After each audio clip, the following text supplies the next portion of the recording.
yang abadi.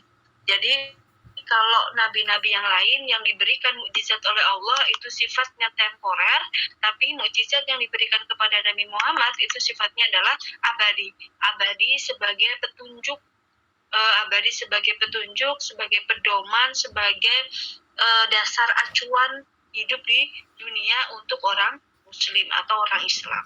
Berbeda dengan mukjizat yang Allah berikan kepada nabi yang lainnya yang bersifat temporer. Misalnya seperti Nabi Musa diberikan mukjizat oleh Allah berupa tongkat yang bisa menghidupkan kembali orang yang meninggal, dan itu sifatnya adalah temporer, ketika itu saja. Nabi Ibrahim yang diberikan mukjizat oleh Allah yaitu tidak hangus, tidak terbakar, tidak kepanasan ketika terbakar. Nah itu juga tidak selamanya, ya. Tapi mukjizat yang Allah berikan kepada Nabi Muhammad sifatnya yaitu abadi dan selamanya, dan kita sebagai orang Muslim apabila membacanya itu termasuk dalam ibadah. Nah, inilah yang akan kita pelajari pada kesempatan kali ini. Yang pertama yaitu adalah tentang kemujizatan Al-Quran. Pengertian kemujizatan Al-Quran. Kalau kita ditanya apa sih Al-Quran itu?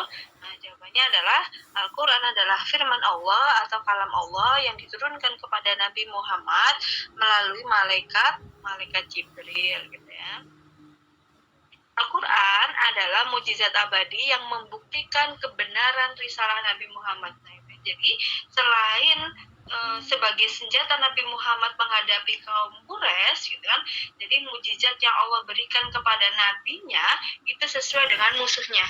Nabi Musa dikasih mukjizat oleh Allah tongkat, gitu kan, karena musuhnya adalah penyihir. Nabi Ibrahim dikasih mukjizat oleh Allah yaitu tidak hangus terbakar karena musuhnya yaitu adalah orang-orang yang menyembah berhala. Nah, Nabi Muhammad pun demikian, diberikan mukjizat Al-Quran sesuai dengan musuhnya. Siapa musuh Nabi Muhammad? Musuh Nabi Muhammad adalah kaum Quraisy. Nah, kaum Quraisy memiliki tabiat, memiliki tradisi, memiliki kebiasaan, yaitu adalah membuat syair. Sampai mereka itu kalau membuat syair, nanti syairnya itu dilombakan. Syair yang paling bagus itu akan menjadi penguasa di tempat itu. Itu adalah salah satu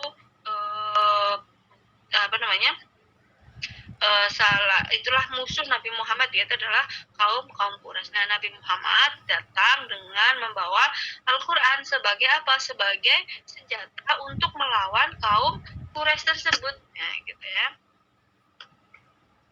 Nah, selain itu, mukjizat Nabi Muhammad itu juga merupakan mukjizat yang abadi, yang karena di dalamnya terdapat bukti-bukti atas kebenaran risalah kenabian, atau bukti-bukti bahwa benar-benar Allah itu menurunkan Nabi Muhammad, Allah itu menurunkan Al-Quran menurunkan ayat suci Al-Quran kepada Nabi Muhammad melalui malaikat Jibril. Secara etimologis, mukjizat berasal dari kata jazayu jizu ijaz, yang artinya adalah mengalahkan atau menjadikan tidak mampu. Sedangkan secara terminologis, secara istilah, mukjizat adalah ketidakmampuan siapapun untuk menjawab tantangan Al-Quran. Jadi mukjizat itu kan mengalahkan, gitu ya, melemahkan. Jadi ketika mukjizat Nabi Muhammad Al-Quran, gitu kan, kaum Quraisy itu ditantang untuk membuat semisal Al-Quran, tapi mereka tidak ada satupun yang bisa membuat semisal Al-Quran. Bisa ditantang untuk membuat satu Al-Quran penuh, tidak ada yang bisa. Membuat satu surat, kan, tidak ada yang bisa. Membuat 10 ayat tidak bisa. Membuat satu ayat pun mereka tidak ada yang bisa. Apa buktinya? Nah, buktinya adalah di dalam Al-Quran dituliskan, yaitu yang pertama, Al-Quran menantang siapa saja untuk membuat seperti Al-Quran secara utuh. Kulla ini tama'atil insu wal jinnu ala an ya'tu bimithli hadzal Quran. Jadi manusia dan jin dikumpulkan dan ditanyakan kepada mereka untuk mendatangkan bimithli hadzal Quran, semisal Al-Quran. La ya'tuna bimitslihi la ya'tuna, tidak ada satupun yang bisa mendatangkan semisal Al-Qur'an. Walau kana ba'duhum li ba'din dhahirun. Jadi walaupun sebenarnya mereka semuanya mengetahui isi yang ada di dalam Al-Qur'an, tapi ketika disuruh membuat semisal Al-Qur'an, tidak ada satupun yang mampu untuk membuat Al-Qur'an tersebut. Untuk membuat semisal Al-Qur'an. Nah, lalu yang kedua diturunkan lagi grade-nya. Al-Qur'an menantang siapapun untuk membuat seperti Al-Qur'an 10 surat saja atau 10 surat gitu ya. Am yaqulu naftara qul fatu bi suratin mitslihi. Nah, ketika ditanyakan kepada mereka untuk membuat 10 surat pun tidak ada yang menyanggupi. Manistatotum, tidak ada yang mampu untuk membuat semisal Al-Qur'an walaupun hanya 10 surat. Lalu turun lagi atau lalu diturunkan lagi menantang siapa saja untuk membuat seperti Al-Qur'an 1 surat saja. Kan? Wa in kuntum fi raibin mimma nazzalna 'ala 'abdina fatu bi suratin mitslihi. Apabila kamu dalam keraguan-raguan dengan apa yang sudah kami turunkan, maka buatlah semisal 1 surat semisal yang ada di dalam Al-Qur'an. Tapi lagi-lagi mereka tidak ada yang mampu untuk membuat semisal Al-Qur'an. Misalnya yaitu contoh surat Al-Fil. Al-Fil itu artinya adalah gajah gitu kan. Alam tara kaifa fa'ala rabbuka bi ashabil fil. Alam yaj'al kaidahum fi tadlil. Nah, itu kan nazmnya sama ya. Ketika mereka disuruh membuat semisal Al-Qur'an, mereka tidak mampu. Nah, tapi malah justru mereka itu menggambarkan bentuk gajah. Mereka mengatakan bahwa gajah itu telinganya lebar, badannya besar, gitu ya, hidungnya panjang. Nah, begitu. Jadi tidak ada yang mampu, tidak ada yang bisa menandingi seperti yang ada di dalam Al-Qur'an. Kenapa? Ya karena jelas beda, gitu kan. Yang membuat Al-Qur'an itu sama seperti yang membuat manusia. Nah, grade-nya saja sudah berbeda. Jadi hasilnya juga tidak mungkin sama dengan hasil ciptaannya. Jadi Allah itu kan menciptakan manusia. Allah juga yang menciptakan Al-Qur'an. Nah, manusia menciptakan Al-Qur'an, otomatis hasilnya tidak akan sama seperti yang menciptakannya, gitu kan. Biasanya yang menciptakan adalah Allah Subhanahu wa taala. Maka hasil ciptaan manusia dengan hasil yang menciptakan manusia itu sudah pasti akan berbeda dan tidak mungkin bisa diselaraskan, tidak mungkin setara. Gitu ya. Oke. Nah, ini jadi tidak ada satupun orang yang bisa membuat semisal Al-Qur'an seperti yang dinyatakan dalam surat Al-Baqarah ayat 24. Al-Qur'an adalah firman Allah atau kalamullah atau perkataan Allah Subhanahu wa taala secara lafaz dan maknanya. Jadi redaksinya, Al-Qur'an itu redaksinya. Al-Qur'an itu adalah perkataan Allah yang redaksinya atau tata tulisannya, redaksinya dan maknanya, maksudnya, artinya itu semuanya datang dari Allah Subhanahu wa taala. Nabi Muhammad tidak ada campur tangan sedikit pun. Nabi Muhammad hanya menyampaikan atau meneruskan pesan tersebut, pesan dari Allah Subhanahu wa taala kepada umatnya. Nabi Muhammad tidak ada campur tangan, tidak ada ikut serta dalam berpikir bersama, itu tidak. Nabi Muhammad hanya bertugas menyampaikan apa yang diperintahkan oleh Allah kepada umatnya. Dia hanya menerima dan menyampaikannya kepada umat tanpa ada pengurangan dan penambahan.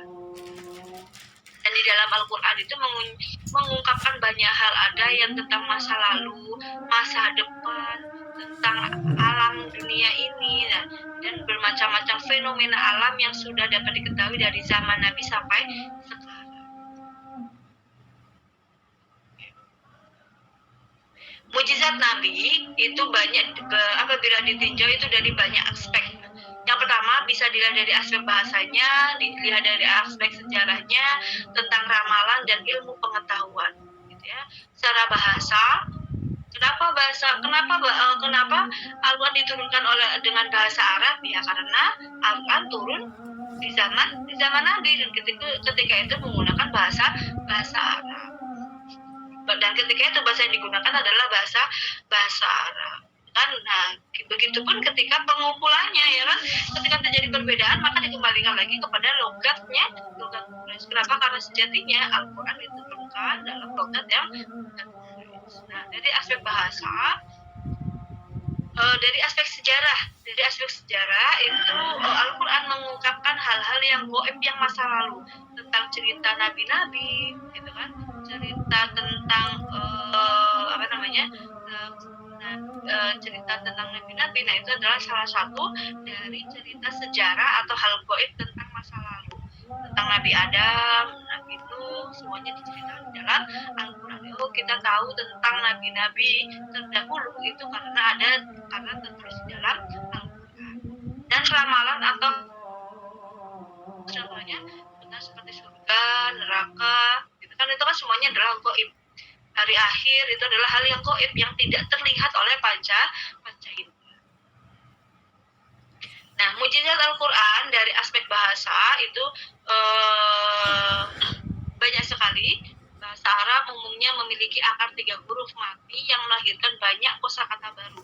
Misalnya dari kata kataba kan menulis ya, bisa kataba nanti jadi yang kata bayak tubuh kitabatan fahuwa katibun padaka maktubun. Nah, itu kan banyak sekali. Tapi kalau bahasa Indonesia menulis gitu kan, saya menulis, kamu juga menulis, dia menulis, ya, semuanya menulis sama. Tapi kalau bahasa Arab tidak, saya menulis itu beda lagi, kamu menulis beda lagi tulisannya, dia menulis, nah semuanya berbeda-beda. Anak laki-laki menulis juga berbeda. Jadi itulah menunjukkan banyak perbedaan itulah menunjukkan dari kekayaan suatu bahasa. Semakin rumit, semakin mengakar gitu kan, banyak akarnya. Nah, itu adalah menunjukkan semakin kayanya suatu bahasa. Kalau bahasa Indonesia kan sama ya, sekarang makan, besok makan, nanti juga makan, tadi makan, semuanya makan sama, menggunakan kata makan. Selanjutnya adalah dari aspek bahasa Arab juga memiliki tata bahasa yang rinci dan detail. Itu kan membedakan antara yang mu'annas mudzakkar, yang jamak dan tunggal. Nah, kalau bahasa Indonesia kan sama ya, 1 buku, 5 buku, 100 buku, 1000 buku, mau 1000, mau 1, mau 5, itu namanya buku semua. Tapi kalau bahasa Arab beda, ada buku, ada kitabun, ada kutubun gitu kan. Jadi berbeda-beda. Kitaban nanti jadi bisa kitaban, nah berbeda-beda.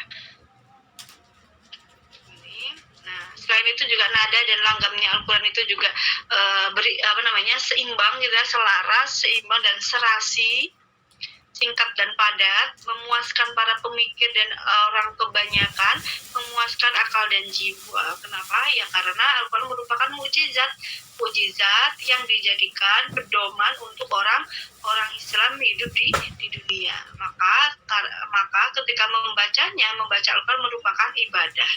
Nah, karena ibadah maka dia akan memuaskan akal dan jiwa. Jadi ketika kita membaca Al-Quran, jiwa kita itu serasa terpuaskan gitu ya. Ada kepuasan jiwa, ada kepuasan batin di dalamnya. Karena keseimbangan redaksinya, keindahan dan ketepatan maknanya. Oke. Mukjizat Al-Quran dilihat dari aspek sejarah. Dilihat dari sejarahnya, Al-Quran itu menceritakan sejarah yang dialami oleh umat manusia pada masa lalu. Al-Quran bercerita tentang awal mula diciptakannya Nabi Adam dan Hawa, Qabil dan Habil. Nah, ini merupakan Qabil dan Habil, ini merupakan cerita yang menggambarkan kehidupan manusia. Tidak semua manusia itu adalah memiliki sifat yang baik. Ada juga manusia yang memiliki sifat yang tidak baik. Nah, diceritakan dalam cerita Qabil dan Habil. Siapa itu Qabil dan Habil? Adalah anak Nabi Adam dan Hawa. Golongan yang durhaka. Golongan yang durhaka seperti kaum Nabi Nuh yang ditenggelamkan, kaum Ad, kaum Samud. Ini adalah golongan dari orang-orang dari kaum yang durhaka. Lalu tokoh-tokoh yang baik seperti Nabi Khidir, Luqman, Iskandar, Ashabul Kahfi, istri Fir'aun. Nah, ini adalah contoh yang baik. Jadi semuanya itu sudah dituliskan di dalam Al-Qur'an. Nah, kita mempelajarinya merupakan ibadah dan mengambil hikmahnya. Mana yang harusnya kita contoh dan mana yang seharusnya kita hindari gitu ya. Jadi yang namanya pengalaman itu tidak semuanya itu yang kita alami, kita melihat, kita mendengarkan, kita memahami gitu kan. Nah, itu juga suatu dari bagian dari pengalaman ya. Misalnya ada orang yang mencuri, apakah kita juga harus mencuri untuk bisa mendapatkan pengalaman sensasinya mencuri? Nah, itu kan tidak seperti itu. Kita melihat orang mencuri lalu dihukum, melihat orang mencuri lalu kena karma, kita melihat orang mencuri lalu dia terpuruk dalam kehidupannya. Nah, itu juga suatu bisa kita jadikan sebagai pengalaman. Jadi apa yang dialami oleh orang lain, maka itu bisa juga kita jadikan pengalaman gitu. Tapi namun tidak semuanya seperti itu ya. Nanti kita melihat teman kita nikah gitu kan, saya melihat sajalah, saya tidak mau nikah, itu kan pengalaman. Nah, itu kan seperti itu. Jadi ada pengalaman-pengalaman yang cukup kita melihat dari orang lain lalu kita mengambil hikmahnya. Ada pula pengalaman yang memang kita harus berusaha untuk merasakannya. Misalnya apa? Pengalaman bersekolah sampai S1, pengalaman sidang munakosa ketika skripsi, pengalaman KKN dan sebagainya. Ya, pengalaman-pengalaman dalam pendidikan itu memang yang harus kita raih atau kita berusaha untuk mengalaminya. Semua kisah yang diceritakan di dalam Al-Quran adalah fakta dan bukan fiksi. Jadi memang ada di dalam, memang ada dan sudah dituliskan dan itu adalah benar. Bukan fiksi atau hayalan atau cerita bohong gitu ya. Tidak, semuanya adalah benar. Ada yang sudah dibuktikan, ada yang belum dibuktikan. Namun yang perlu dicatat adalah belum ada satupun yang berhasil membuktikan ketidakbenaran di dalam Al-Quran. Jadi Al-Quran itu di dalamnya sudah ada yang terbukti, ada yang belum terbukti. Tapi tidak ada satupun yang berhasil membuktikan ketidakbenaran yang ada di dalam Al-Quran. Gitu ya, belum ada. Walaupun ada yang sudah dibuktikan, ada yang belum dibuktikan. Ada yang sudah dibuktikan, ada juga yang belum dibuktikan, namun belum ada yang berhasil membuktikan ketidakbenaran peristiwa-peristiwa yang ada di dalam Al-Quran. Nah, ini adalah cerita dari surat Ar-Rum, cerita bahwa bangsa Persia ketika melawan Romawi.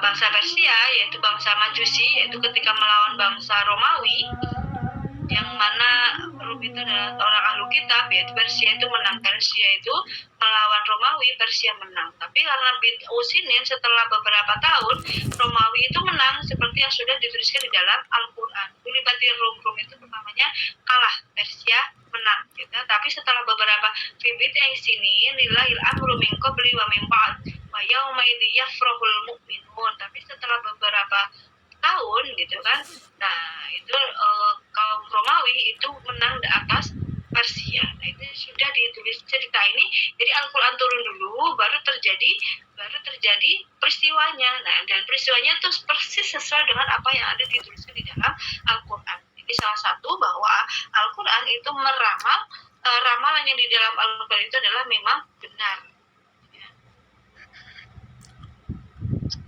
Yang terakhir adalah mukjizat Al-Quran dari aspek ilmu pengetahuan. Jadi dilihat dari aspek ilmu pengetahuan, Al-Quran itu sudah menceritakan tentang semua lini kehidupan, mulai dari reproduksi manusia, kejadian alam, tentang pemisah dua laut, awan, gunung, semuanya sudah dituliskan. Tentang kalender pun sudah dituliskan bahwa kalender itu nanti akan menjadi ada dua, yaitu kalender Syamsiah dan Qamariyah. Kalender Syamsiah itu adalah contohnya kalender Masehi seperti yang kita anut, yaitu 2022 Masehi, dan kalender Qamariyah atau kita sebut sebagai kalender Hijriyah.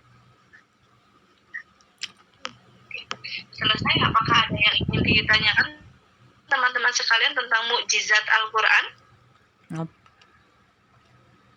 Saya kira jelas ya. Oke, yang belum saya terangkan yaitu tentang Al-Quran dan wahyu, betul? Betul.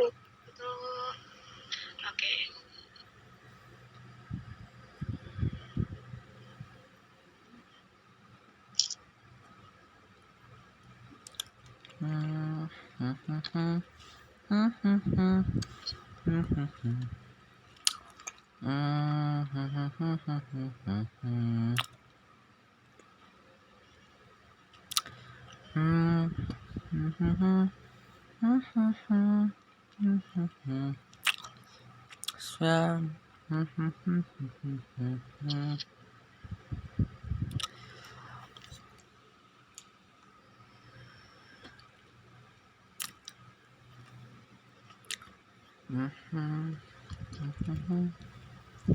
Oke, Al-Quran dan Wahyu.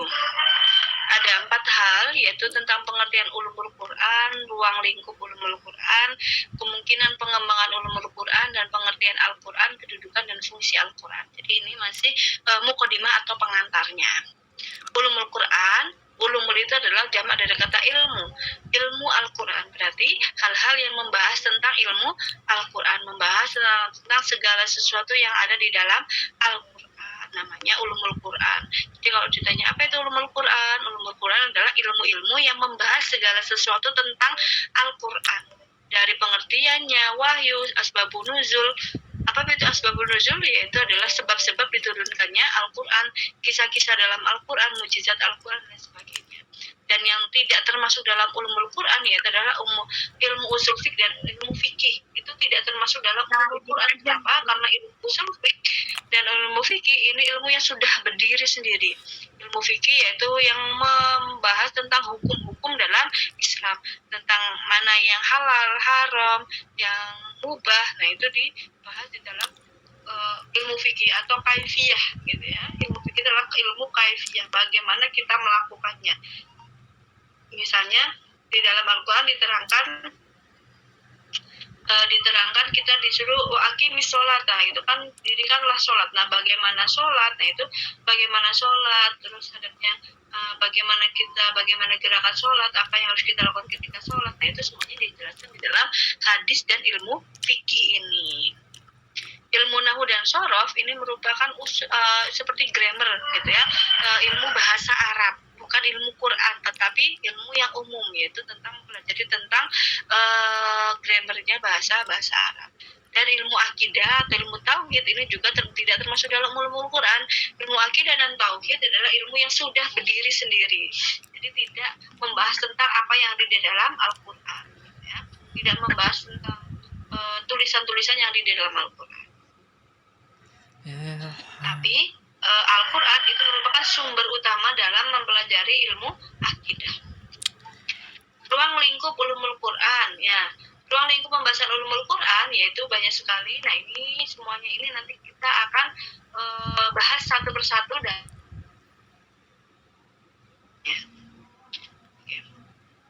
memungkinkan pengembangan apakah ulumul Quran itu masih, jadi ulumul Quran itu masih mungkin nggak sih ada pengembangannya. Nah itu masih mungkin nggak sih berkembang gitu ya. Misalnya dalam surat, nah ini dia, ini adalah surat misalnya dalam asbabun nuzul gitu kan.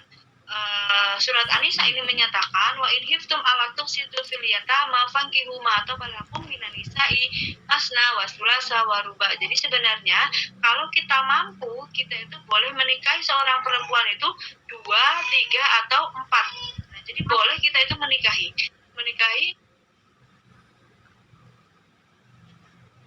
kenapa? Oke. Jadi seorang laki-laki itu boleh menikahi seorang perempuan itu 2, 3 atau 4. Nah, itu boleh. 4. Tapi kalau takut akan tidak adil, maka cukup menikahi 1 wanita. Nah, ini adalah ayat poligami. Nah, sebab diturunnya ayat ini adalah dulu, yaitu ketika zaman Nabi itu kan banyak para laki-laki atau para syuhada yang gugur dalam medan perang. Nah, ketika mereka gugur, mereka meninggalkan istri dan anak-anak. Jadi ketika itu banyak janda dan anak-anak kecil yang terlantar, yang ditinggalkan oleh suaminya yang gugur dalam medan perang. Maka turunlah ayat ini, seorang laki-laki boleh menikahi seorang janda dan anak-anak gitu kan. Minan nisa di sini adalah yang dimaksud adalah para janda dan anak-anak. Fungsinya apa? Fungsinya adalah agar mereka para laki-laki ini bisa melindungi, bisa mengayomi, bisa memberikan pertolongan perlindungan kepada para ibu-ibu atau para wanita yang ditinggal oleh suaminya di medan perang. Nah, gitu kan. Nah, lalu muncul pertanyaan, apakah ayat ini masih boleh digunakan saat ini? Kan sekarang ini kan sudah tidak ada peperangan gitu kan, berarti ayat poligami sudah tidak boleh. Nah, itu dia. Nah, ayat ini masih, kalau dulu kan sebab diturunkannya kan karena banyak yang gugur gitu kan ya. Nah, ayat ini sampai sekarang masih bisa digunakan. Nah, ya kan, dengan alasan apabila seorang suami itu bisa bersikap adil, bisa bersikap bijaksana dan sebagainya. Ya, nah inilah salah satu wujud dari bahwa ulumul Quran masih bisa dikembangkan dengan metode ijtihad.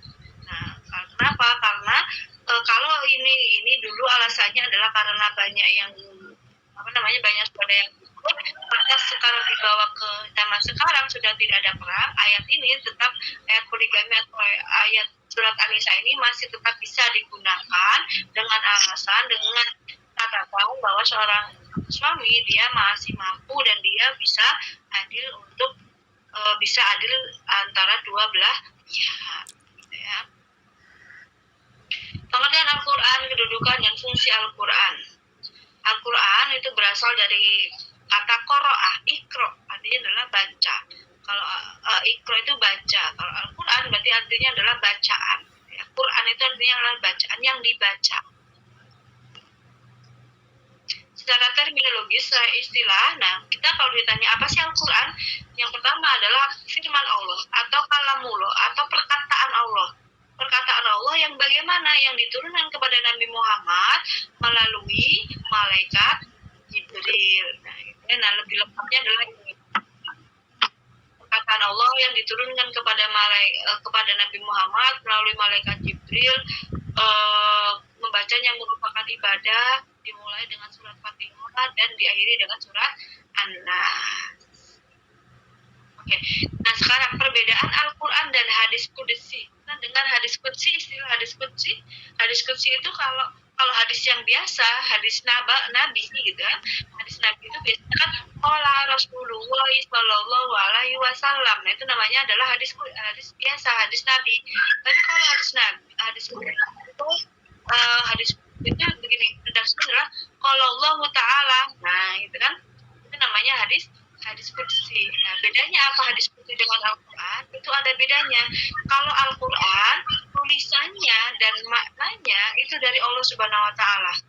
Nah, sedangkan hadis qudsi itu maknanya dari Allah, tapi tulisannya itu dari Nabi Muhammad. Redaksinya yang menuliskannya itu dari Nabi Muhammad, tapi maknanya itu dari Allah. Maka dari itu, ketika membaca Al-Quran dan hadis qudsi ada perbedaannya. Kalau membaca Al-Quran itu termasuk ibadah, termasuk kita beribadah, tapi ketika kita membaca hadis qudsi itu tidak termasuk ibadah, tetapi tetap mendapatkan pahala gitu ya, sama mendapatkan pahala, tapi pahalanya itu berbeda dengan pahala ketika membaca Al-Quran, karena grade-nya itu adalah berbeda ya.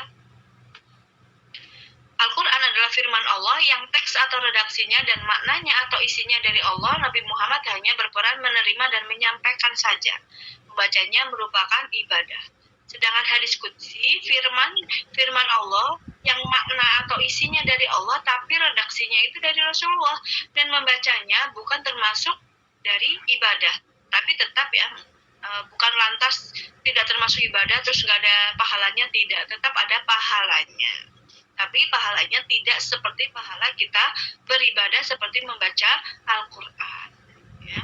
Nama, sifat, dan fungsi Al-Quran. Jadi nama-nama Al-Quran itu banyak sekali sesuai dengan fungsinya, sesuai dengan sifatnya. Dinamakan Al-Quran karena kitab suci terakhir yang diturunkan oleh Allah yang berfungsi sebagai bacaan. Dari kata Iqra, Al-Quran berarti bacaan, fungsinya adalah sebagai bacaan. Al-Quran namanya kan ada ya Alkitab ya, surat Al-Baqarah yang awal ayat pertama atau kedua gitu kan.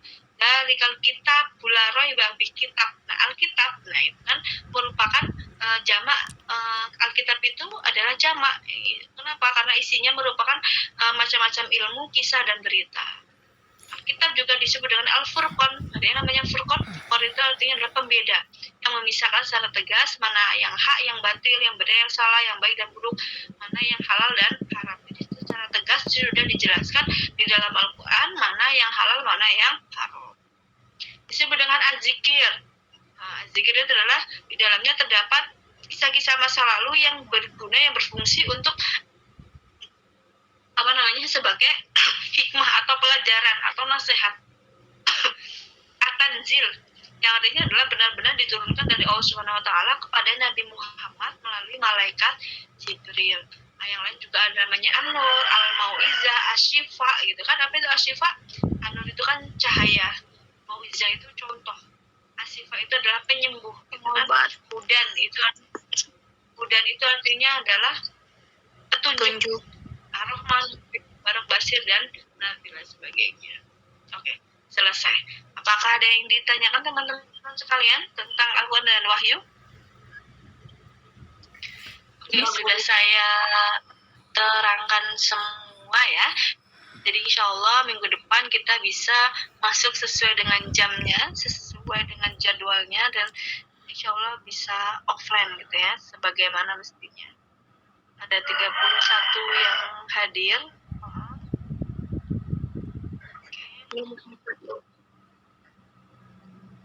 Oh, ada yang bertiga ya? Berempat. Oh, berempat. Oke. Yang belum presensi nanti silakan menetap dulu, kita presensi dulu ya. Yang belum merasa belum presensi, saya bukakan portal kembali.